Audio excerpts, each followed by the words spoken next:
누군가 진심으로 당신을 사랑해 주기를 원하시나요? 누군가를 사랑하면서도 아직 자신은 그 사람의 사랑을 받을 만한 가치가 없다고 느끼시나요? 사람들은 대부분 자신을 위해서 희생하는 사람을 사랑하지 않습니다. 오히려 증오하고 미워하지요. 그것은 빚을 지고 싶지 않기 때문입니다.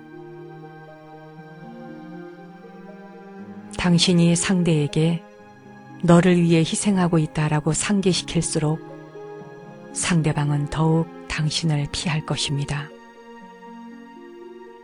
그러니 어떤 도움이건 도움을 준 뒤에는 바로 잊도록 하십시오. 그게 당신에게 좋은 일입니다. 상대방이 당신의 선행을 기억해 준다면 고마운 일이지만 당신이 상대에게 선행을 상기시키면 그것으로 인해 상대방과 멀어지게 되고 원망하는 관계로 떨어질 것입니다.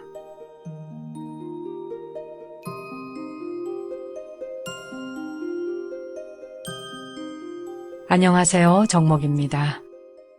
나는 당신을 위해 희생했고 힘든 것도 참아냈소 라고 말하면 이런 관계는 사랑이 아니라 거래인 셈이지요. 보왕산매론에서 공덕을 베풀려면 보답을 바라지 말라 하는 말이 있습니다. 보답을 바라면 마음이 힘을 행사하려고 들기 때문에 오히려 관계가 깨지는 거지요. 무슨 공덕이건 주고 난 뒤에는 그 자리에서 바로 잊을 수 있는 것이 가장 좋습니다.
온 세상이 지금 푸릇푸릇 파릇파릇 물이 오르고 있네요.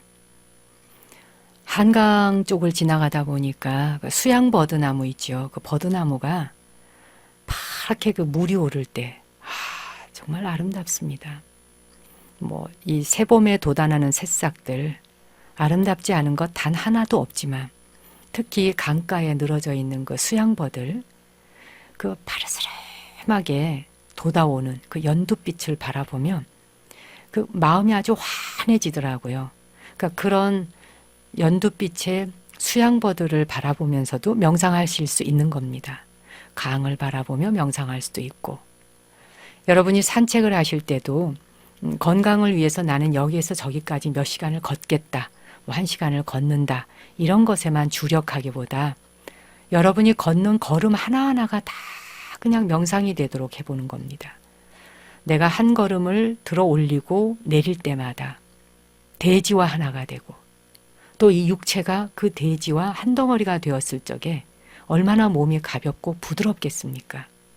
땅은 땅이고 나는 나고 이렇게 해서 그냥 목표에 의해서만 걸어가다 보면 1시간 동안 운동은 열심히 했는지 모르지만 실제로 그게 완전한 소득을 얻었다라고는 말할 수 없을 거예요. 뭐 운동을 좀 했다 이거지. 근데요, 비록 10분을 하더라도요, 이렇게 명상적인 마음으로 걷거나 앉거나 뭐 바라보거나 이렇게 명상을 하시게 되면 그 에너지를 완전하게 그 충전시킬 수가 있거든요. 실제 생활 속에서 명상하는 자세로 산책도 하고 자전거도 타고 뭐 헬스클럽에 가시면 운동할 때도 뛰면서 러닝머신 같은 데서 이렇게 달리기 하시잖아요. 달릴 때에도 그냥 막 땀을 빼야 된다는 목적, 그 다음에 몇 초에 몇 개 했는가 이런 숫자에 구애받느라고 헉헉거리시기보다는 스스로 기계 위에 내 몸을 얹는 순간 기계가 나를 받아주는 걸 직접 느껴보세요. 그리고 내가 기계와 한 덩어리가 되었을 적에 그때는 그 운동 자체가 무척 수월해지고 뭐 100% 효과를 거둘 수가 있지요. 꼭 자연의 소재만이 명상의 대상이 되진 않아요. 인위적으로 만들어 놓은 지금 이 사무실 스튜디오 여기에 오면은 뭐 방송용 테이블이 있고 그리고 마이크가 있고 뭐 CD 다양한 것들이 있습니다. 컴퓨터다 뭐 많아요. 사실 이런 인위적인 것이지만 기계나 모든 것들하고도 하나가 되어 호흡할 수 있거든요. 지금 내 앞에 마주하고 있는 이 마이크하고도 제가 한 덩어리가 되어서 이야기를 하게 되면 이 마이크는 마치 자신이 말하고 있는 것처럼 제 말을 흡수합니다. 저는 그걸 느끼거든요. 제가 마이크 따로, 저 따로, 제가 말하는 것 따로, 마이크 또한 제가 말하는 걸 따로 받아들일 때 이게 부드럽고 자연스럽지 않습니다. 내가 마이크이고 마이크가 나여서 마이크가 말하고 있어요. 그걸 여러분들은 지금 듣고 계시는 겁니다. 그럴 때 내가 마이크인지 마이크가 나인지 인식할 수가 없어집니다. 인식이 되지 않는다고 하는 것이 이제 무심 상태입니다. 그냥 무심한 상태. 무관심하고는 다른 거예요, 여러분. 무심의 상태에서 그저 함께 호흡하는 거예요.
해암 스님이 만공선사와 불상 앞에 서 있었다.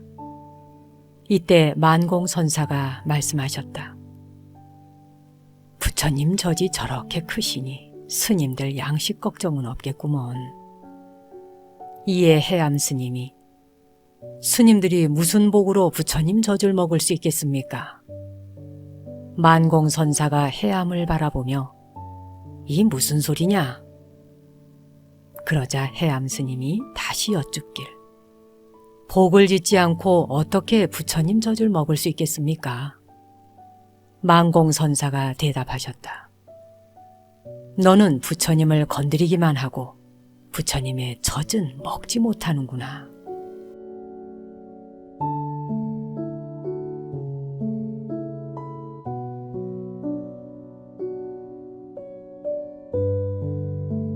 오늘 만공선사와 해암 스님의 대담 참 재미있지요.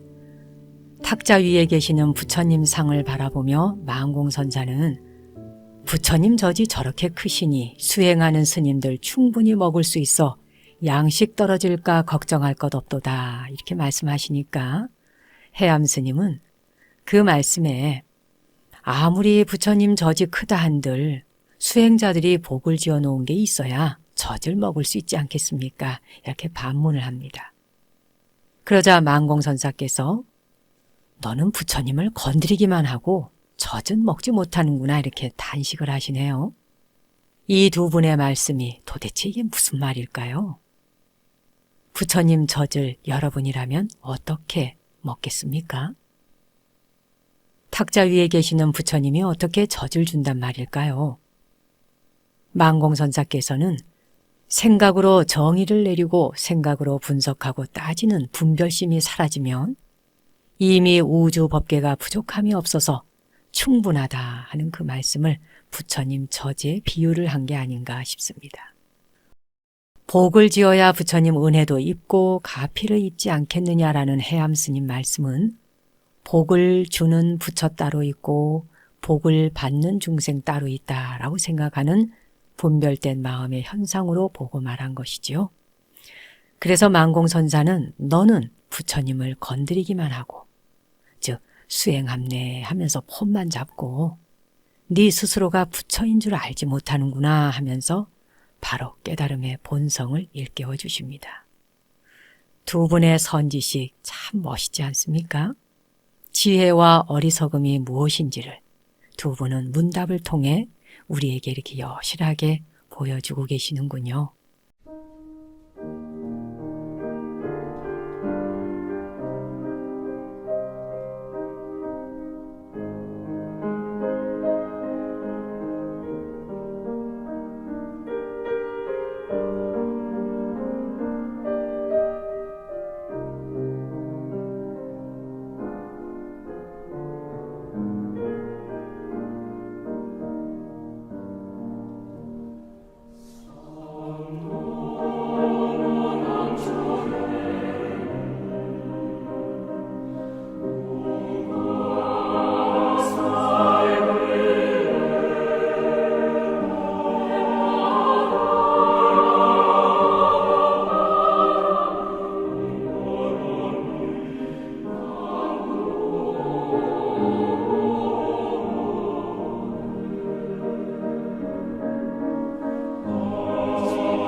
누군가에게 마음으로 무언가를 보낼 때 상대방이 그걸 알아들을 때 우리는 그걸 텔레파시가 통한다 이런 말 하죠.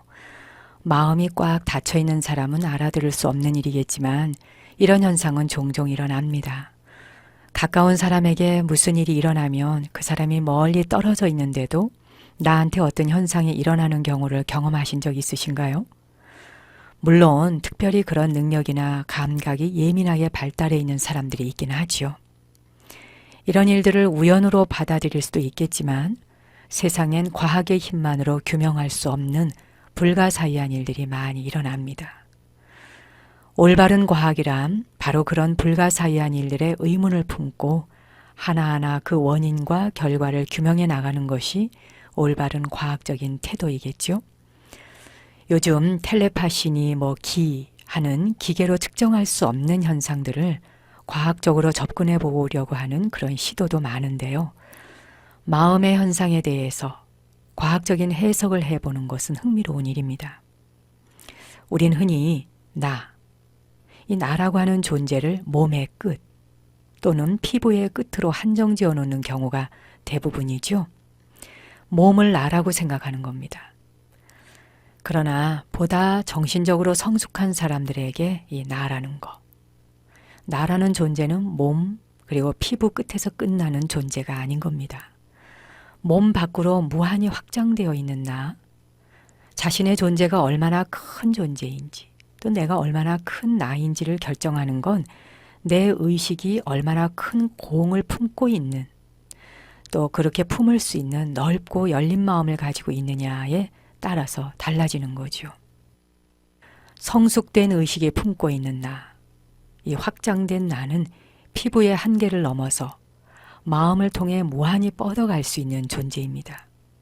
마치 텔레파시를 통해서 멀리 있는 누군가와 교류할 수 있는 것처럼 우리는 나라는 존재를 몸 끝에서 끝낼 수도 있고 그보다 훨씬 더 멀리 뻗어나갈 수도 있는 거죠. 지구 반대편에 살고 있는 사람에게까지 여러분이 얼마든지 여러분의 기원과 축원을 보낼 수 있는 것, 그러한 기원과 축원을 받은 사람이 갑자기 난데없이 전화를 건다든지 또 아니면 그 사람으로부터 편지가 도착한다든지 이런 경우 있죠. 몇 년 전에 소식 끊어졌는데 갑자기 그 친구 생각을 하면서 그 친구 잘 있나? 그 사람 뭘 하고 있을까? 정말 그 사람 괜찮았는데 잘 살아야 할 텐데 건강한가? 건강하기를 이런 마음 가지면서 부처님 앞에 나아가서 108회 절하고 난 뒤에 자신이 절하고 난 뒤끝에 그 사람 이름 함자 한번 집어넣고 축원하는 거예요. 그러면 정말 그 사람이 그걸 전달을 받는다는 사실입니다. 이건 과학적으로는 증명되진 않아요. 그러나 증명을 할 수 있냐 없냐가 아니라 우리의 존재는 그렇게 내 몸, 내 피부의 영역을 넘어서서 무한하게 뻗어갈 수 있다 하는 것입니다. 그것이 바로 마음이 부리는 마술 아니겠습니까? 편안한 마음으로 앉으셔서 오늘 하루도 온 세상에 행복을 전하는 명상을 시작해 보시지요.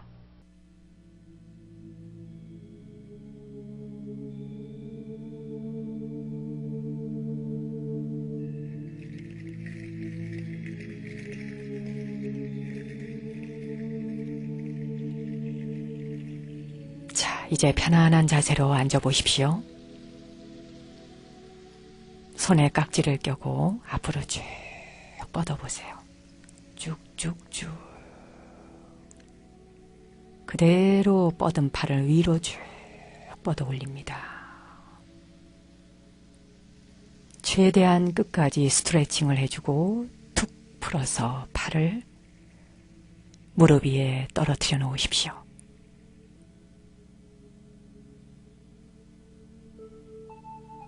목을 좌우로 한 번씩 흔들어 보십시오. 자, 이제 반듯한 자세로 앉으시고요. 몸이 불편하신 분들은 누워서 명상을 하십시오. 등과 허리를 곧게 펴고 가슴을 활짝 열어보세요. 깊이 숨을 한번 들여 마시고 내쉬어줍니다.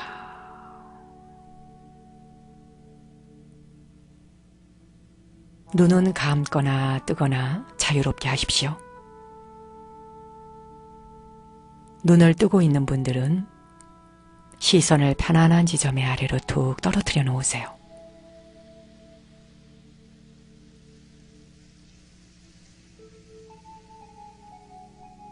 머리 위에서 발끝까지 온몸의 긴장을 천천히 마음의 눈으로 풀어 내려가 보겠습니다.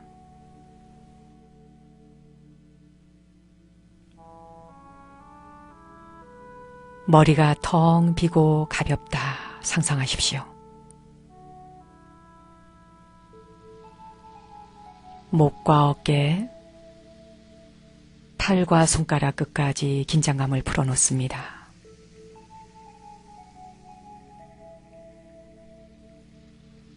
앞가슴과 아랫배, 등과 허리 쪽에 긴장감을 풀어놓습니다.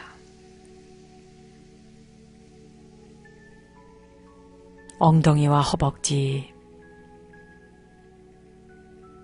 무릎과 종아리, 발목과 발가락 끝까지 긴장감을 풀어놓으세요.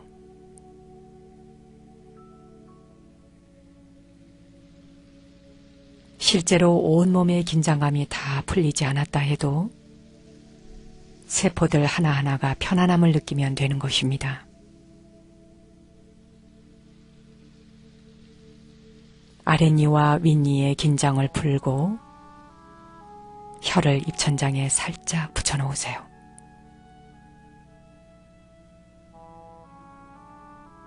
손이 자유로운 분은 손바닥이 위를 향하도록 해서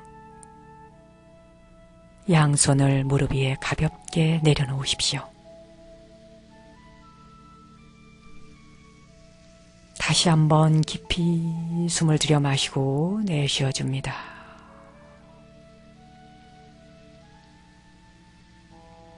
이제 배꼽 아래 단전에 마음을 집중해 보십시오. 집중하는 일이 점점 즐거워질 겁니다. 숨이 들어오고 나가고 들어오고 나가고 숨이 들어오고 나오는 길목을 가만히 지켜보십시오.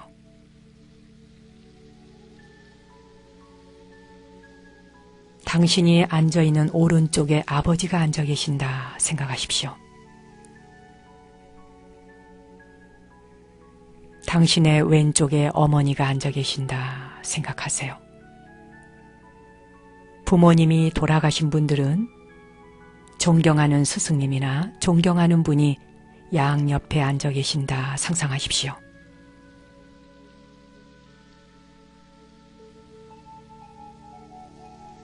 이제 당신의 뒤에는 당신을 돕고 좋아하는 친구들, 그리고 수많은 지인들이 구름처럼 둘러앉아 있다 상상하십시오.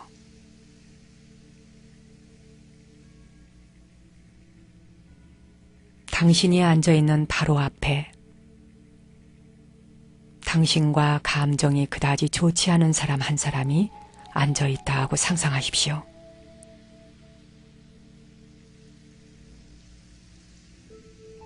그 사람을 마치 한 그루의 나무를 바라보듯 담담히 바라보세요.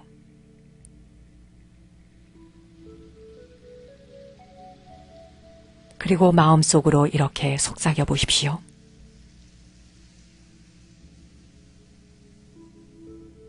나는 당신에게 아무 적대감 없습니다.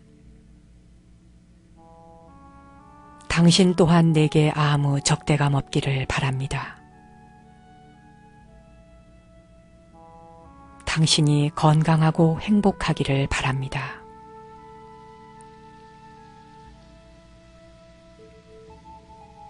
나는 당신에게 아무 적대감 없습니다. 당신 또한 내게 아무 적대감 없기를 바랍니다. 당신이 건강하고 행복하기를 바랍니다.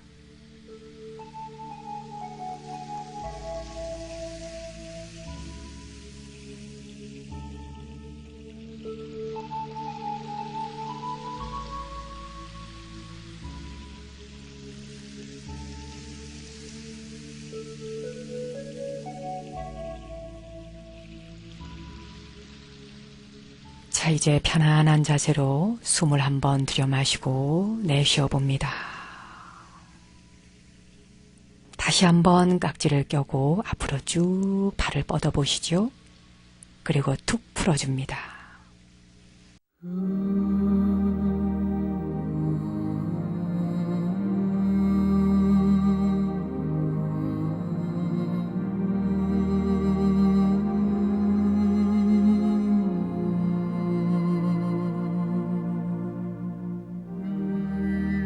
오늘 내가 짓는 한 번의 웃음이 좌절하는 사람들에겐 밝은 희망이 되기를 기원드리며 오늘 순서 여기서 접습니다.